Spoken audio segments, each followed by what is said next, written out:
I want to welcome everyone to our webinar today. I have the privilege to speak with Chaplain Lloyd Wicker, who is serving at NAS Sigonella, and he recently read a book by Morton Hansen called Collaboration.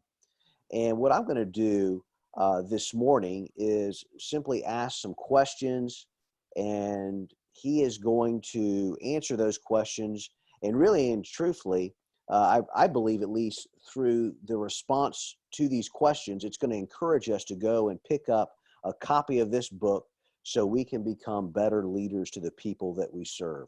So welcome, Chaplain Wicker. We are glad that you are here today. Thanks for the opportunity. Great, great.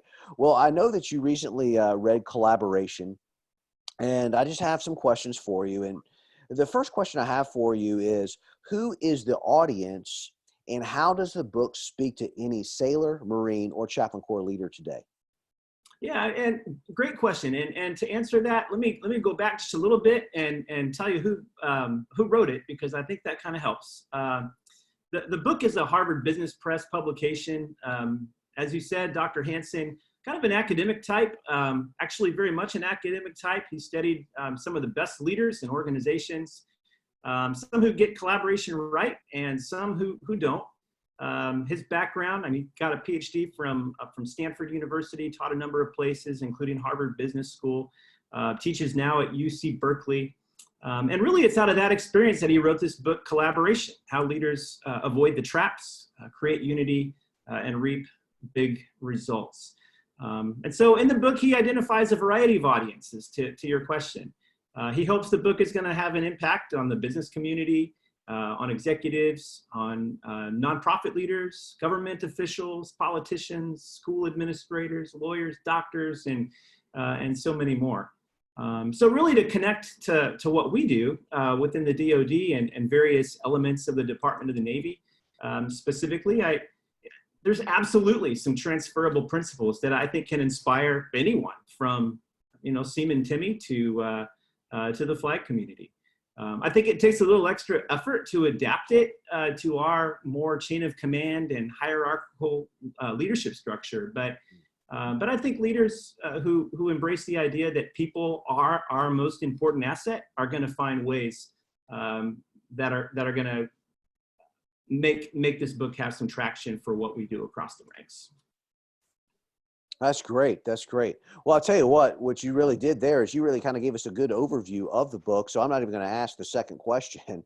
And hey, I appreciate that. So this book is really about avoiding pitfalls in the community that you serve, no matter what that might be. If you're in the business world, in the Chaplain Corps, if you're in a medical field.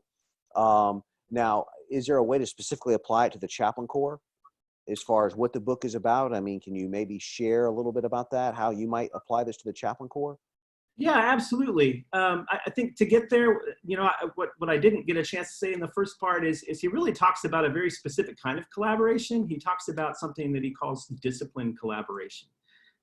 Disciplined collaboration, he says, requires an organization to be decentralized and yet very coordinated if they're going to be effective.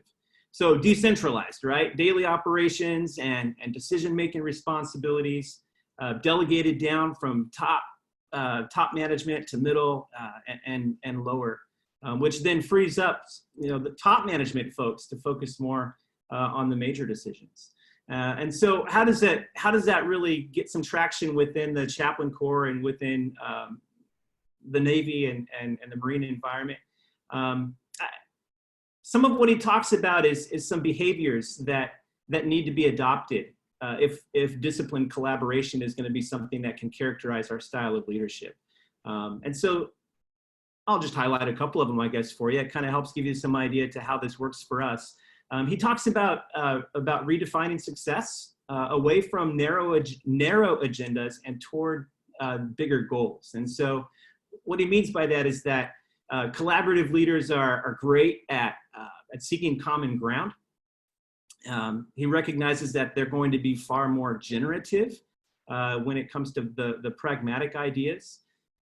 It's going to require some compromise, but it does allow a wider influence to have a common outcome that's going to result in what he talks about as a much more invested team of people who are going to give a lot more energy and a lot more effort to that end.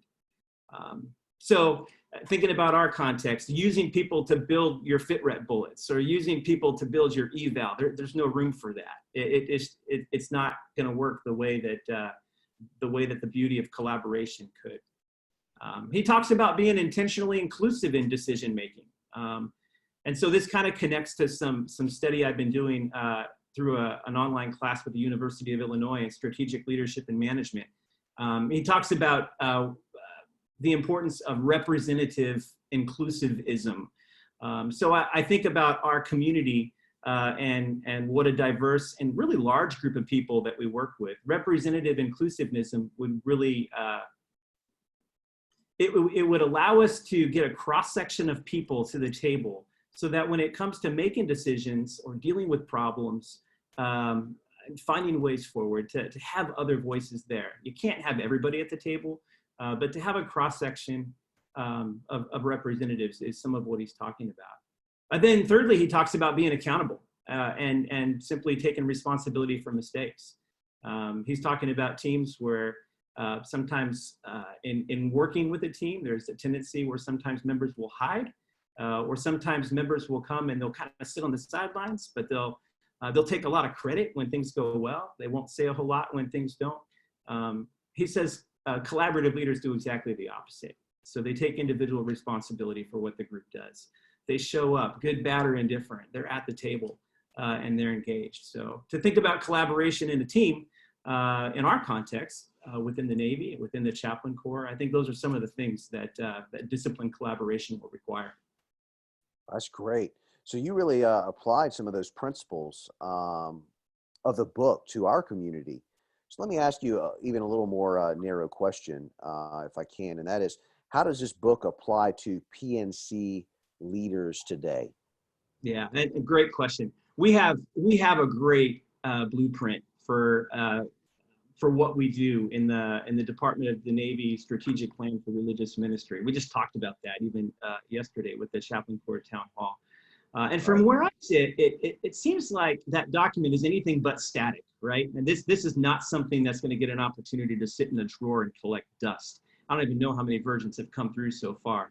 But here we have a great foundation for the very kind of coordinated, decentralized collaboration for a worldwide organization to align itself around a single vision with common goals and with these supporting lines of effort that we see in that document. So here's where even a book that's primarily targeted to, say, a Fortune 500 environment absolutely intersects with our world and professional Navy chaplaincy. Look at us. I mean, we too are an organization with an international footprint. And we've got to be committed to a single vision and a single mission, so that we've got glue that holds our efforts together. I've got a great supervisory chaplain that's put this into practice in some really practical ways. I see the reports that he sends up each month to Region about some of the work that we're doing here within our religious ministries department. And one of the things I appreciate about what he does in that report is everything we do is connected to something in that document. He intentionally makes a connection to one of those 4 goals that shows up in there so that everything we do has a purpose. And it also helps us focus and weed out the things that maybe would drain a lot of time that we maybe shouldn't be as focused on. So we need that shared vision and we need that shared mission as a Corps, especially one that turns over as much as it does. If there's any shot we have at being able to deliver consistent care and to encourage and cultivate innovation within it, and to have that collective impact that we want to have within the fleet, we need something like that. And at the same time, we've got to remain very contextually educated, and we've got to remain relevant to our local context. I think one of the things that I've come to see in the last 3 years here in Sigonella is that the Marine Corps and CNIC are completely different beasts, right? There's very little that I could take from my one MarDiv experience and drop it right here in CNIC and expect it to work anything like it did over there. So even with a universal vision and a shared mission document like what we've got to learn to speak in the local vernacular as well. Um, so I think one of the critical variables in reading the book is to be able to take those frameworks that he talks about and apply them with very distinctive overlays that could be different based on the location we're in, the specific community that we're serving, the specific branch that we may be serving. Those things are going to be unique, but some of the frameworks in the book, I think, absolutely are transferable. Right. I think you kind of, in a sense, touched on that last question I had. You know, how would you apply the information in this book today? And I think you may have touched on that there just a little bit. Yeah, Unless you want to add some more. Did you want to add anything else? Did you talk sure. about Well, I mean, applying this? absolutely. I think he talks about some things that within the chaplain corps that we need to make sure that don't characterize who we are and what we do, things that need to be eradicated. And that's what I was thinking of a bit more with this question. We got to set aside our hunger for power and our need to be needed in order to be successful. And I think especially within the chaplain corps, that need to be needed, I think is inherent to a lot of us who are in ministry, a lot of us who are pastors. We probably learned it long before we put a uniform on. If we're busy trying to get others to rely on us, we're going to have a hard time being inclusive, and we're going to have a hard time redefining success with bigger goals. He also talks about how important it is that we get rid of arrogance, because when we communicate verbally or non-verbally that we are or we think we are the smartest person in the room, we don't make room for others, and so that ability to be inclusive is just washed out. I think a third thing would be losing the ego. That ego that sometimes gets inflated and causes us to step on people in order to climb to get to where we want to be. That's a very individual, what's in it for me approach. And I think what Hansen really drives home is how important it is that we don't see what can I get out of this for me, but what can we do together as a team. And that it's a team sport, right? I think the call here is for unwavering commitment to leadership excellence across the ranks.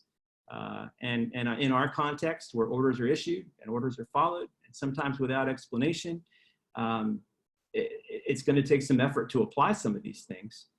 But when a team feels ownership toward a vision and mission, as I said earlier, they're in, right? They're invested. They're going to give you all they got. And that's the chaplain corps that I signed up to be part of. And that's the work that I want to be able to do. The kind of leaders that I want to emulate and the kind of leaders that I want to follow are the ones that are characterized more by this kind of thing than some of those areas that he identifies that we need to avoid.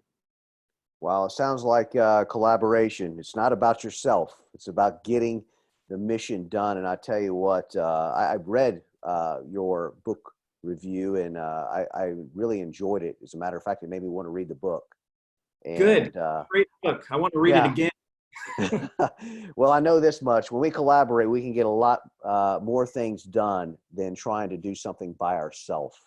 And have a lot more fun doing it too. Exactly. So collaboration. So Chaplain Corps leaders, you heard it from Chaplain Wicker. Make sure you get this book, read it, Collaboration by Morton Hansen. You'll enjoy it. You'll become a better leader, and it will be a reminder that we all need to work together to get the mission done. Take care and have a great day.